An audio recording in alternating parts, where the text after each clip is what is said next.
Alright. Hello, my little internet devils. Welcome back to my channel, Jan and Friends. Usually I'm outgoing, exploring something weird and creepy, but today we're doing a part 2. That's right, a part 2 of unboxing a Cult Collectibles mystery box. What is Cult Collectibles? You seem to be whispering or yelling in my ear.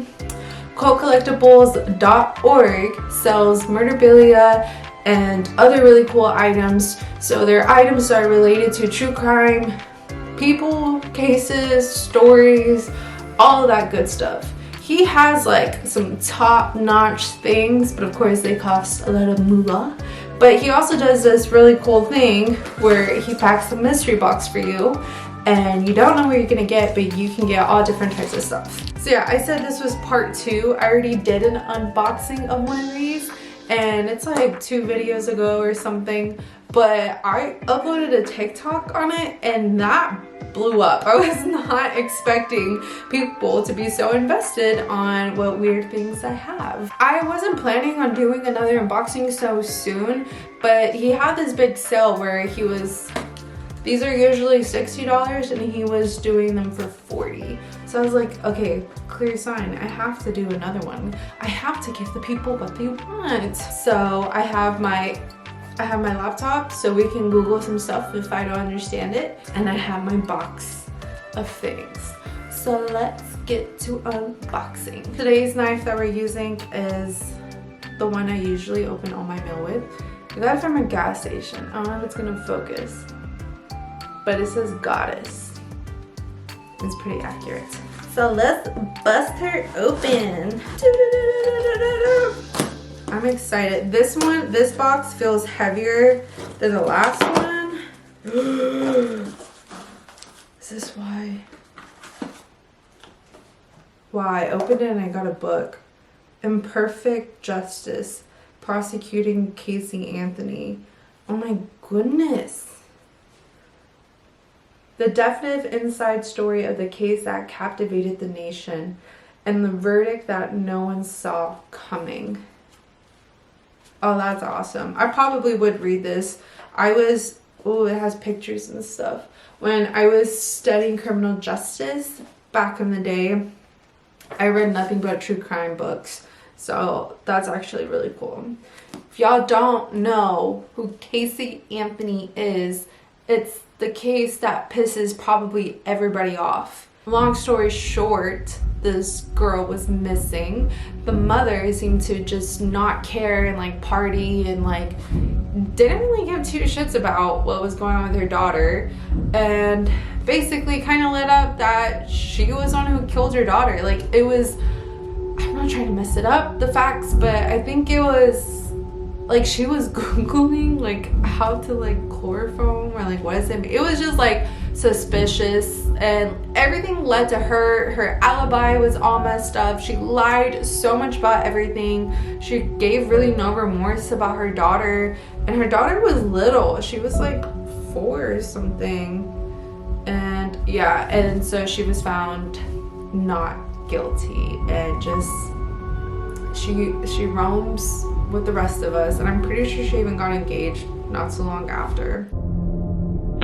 911, what's your emergency? I called a little bit ago. The deputy sheriff's telling you I found out my granddaughter has been taken. She has been missing for a month. We're talking about a 3-year-old little girl. My daughter finally admitted that the baby's in the store. I need to find her. She just admitted to me that she's been trying to find her herself. There's something wrong. I found my daughter's car today, and it smells like there's been a dead body in the damn car. That's cool. I got a book. I got my stickers. These are a little different than last time. We got the iconic Cult Collectibles stickers. Who is that? It's like Mean Girls. And then there's someone else next to them. I got this little pamphlet, the testimony of David Berkowitz, Son of Hope. If you don't know who David Berkowitz is, this is Son of Sam. He was in New York shooting random people, and he said that a possessed evil dog was telling him to do all of this. And I had no idea he, like, became a Christian or whatever. Son of Sam. The son of Sam. David Berkowitz. The son of Sam. David Berkowitz. The son of Sam. At the age of 23, David Richard Berkowitz spent a year terrorizing New York City. From July 1976 through July 1977, he killed 6 people and wounded 7 others.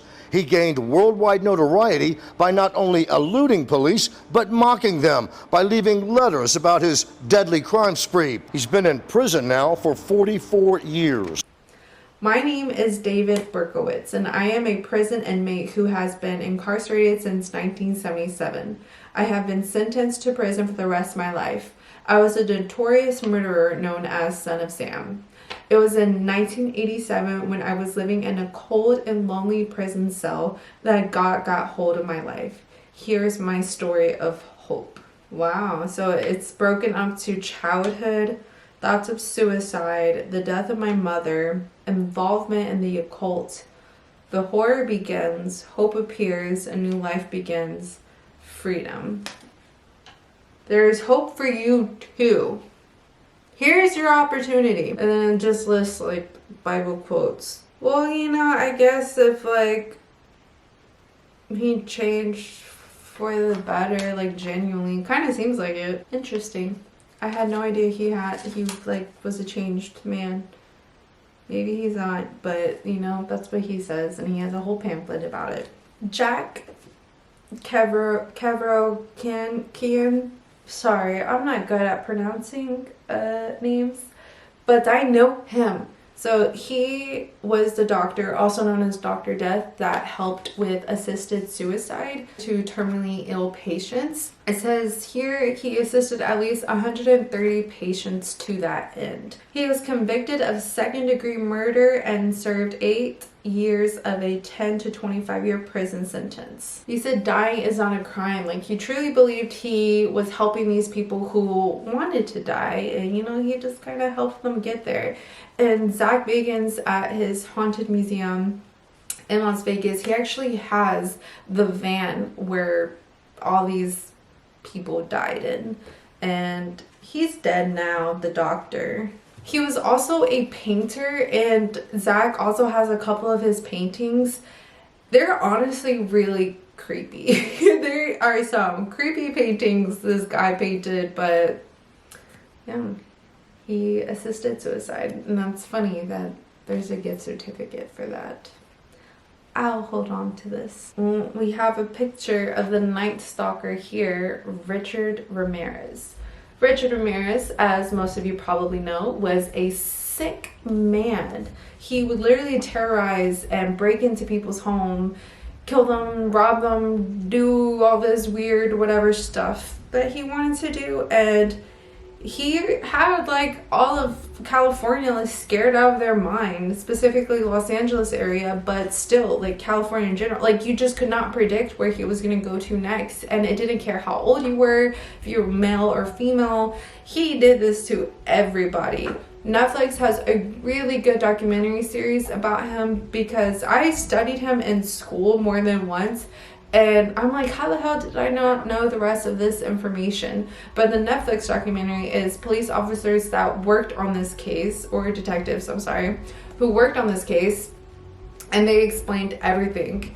And like, I did not know he kidnapped and like did things to children. Like, I did not know that, but the reason why they didn't like put that for his child and stuff was because they already had so much evidence and information on the adults that he messed with that they felt like he was already going to die or gonna go to prison, that they felt like it was not necessary to have the kids dragged into it because they would have to testify, and you know, like they just didn't want that. They're like, we already have enough, we don't need to bring the kids that he already ruined for life to come back and relive it. But I think he is the scariest serial killer. He is scary. Just looking at him is scary. Like, there's some pictures of him where you look in his eyes, and I feel like it's a demon. Like, I don't know, evil in a body. And his childhood was so messed up too, if you look into that. Again, does not excuse anything, but like, this is a tormented evil man. Okay, dope. I got these last time, and now I have more. They're cards, and they're all of like different people. Some of them are like gangsters, some of them are serial killers. I think these are all gonna be gangsters. Gangsters. Chicago. We have some military ones too. We have a few serial killer ones. So we have Charlene Williams and Gerald Gallego. We have a duo of serial killers. Charlene Williams, born in 1958, was a gifted violinist with an IQ of 160 and the adored child of an affluent Stockton, California family. In 1978, she met Gerald Gallego, then 33 years old, on a blind date, and from that point on was virtually hypnotized by the cruel and hardened man. Gallego was the son of a convicted cop killer who often boasted that he was touched by the devil. A shoplifter at 4 and child molester at 13, his own daughter from a previous marriage became a victim of sexual abuse before she was 4. Completely immoral, he was a conman, thief, armed robber, rapist, and finally a multiple sex killer. Wow, the pair married twice, but neither marriage was legal due to Gallego's failure to divorce several of his 7 earlier wives. In September 1978, their violent sex life turned lethal when Williams lured 2 teenagers from a Sacramento mall to a van where Gallego waited. After driving to a remote area, the couple raped and killed their victims. Then they embarked on the capture of what they called disposable love slaves. 10 more rape murders followed. Victims included a pregnant woman, an engaged couple, and a 13-year-old girl. All were led to Gallego by the innocent-looking Williams. The crimes took place in California, Oregon, and Nevada, and bodies were buried as far as the Sierra Mountains. During their 2-year murder spree, Williams bore Gallego a son. Police, acting on physical evidence and witness reports, captured the two in 1980. Williams turned state's evidence and was sentenced to 16 years and 8 months. Gallego received multiple death sentences in California and Nevada and awaits execution. That is disgusting. That is disgusting. How do you know how hard it is to find a boyfriend, let alone like being smitten by someone as disgusting as that, and like they actually are like together and are doing the worst of the worst crimes? That is so disgusting. Like, oh, how did Charlene only get 16 years and 8 months? She participated in these rapes and murders. She should have an execution date as well. That's disgusting. Ew, I didn't know that, so. Okay, what was this? That is real pin. State of California Department of Corrections and Rehabilitation Visiting Questionnaire. Williamson Vanessa K. 2021. That's last year, right? We're in 2022. Williamson Fancy Pants.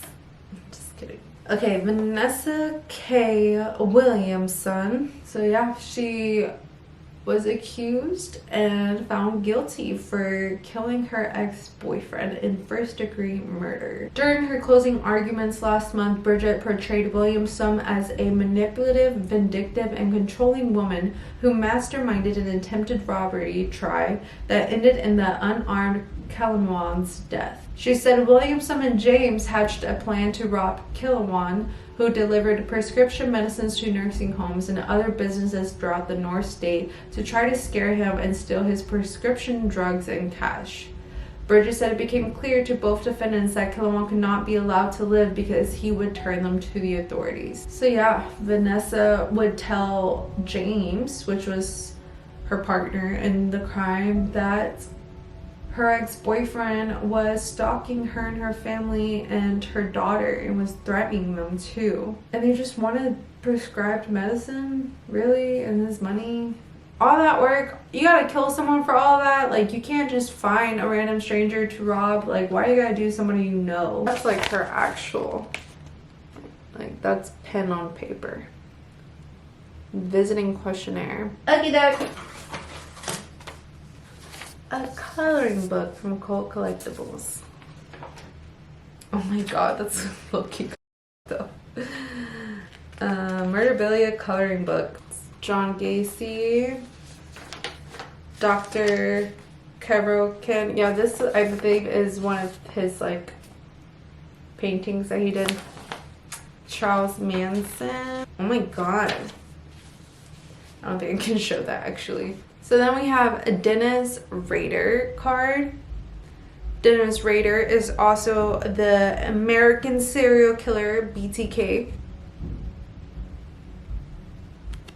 Interesting. The BTK Strangler or the BTK Killer. Between 1974 and 1991, he killed 10 people in Wichita and Park City, Kansas, and sent taunting letters to police and newspaper describing the details of his crimes. He was crazy. So yeah, murdered 10 people over a span of 3 decades before his arrest and confession in 2005.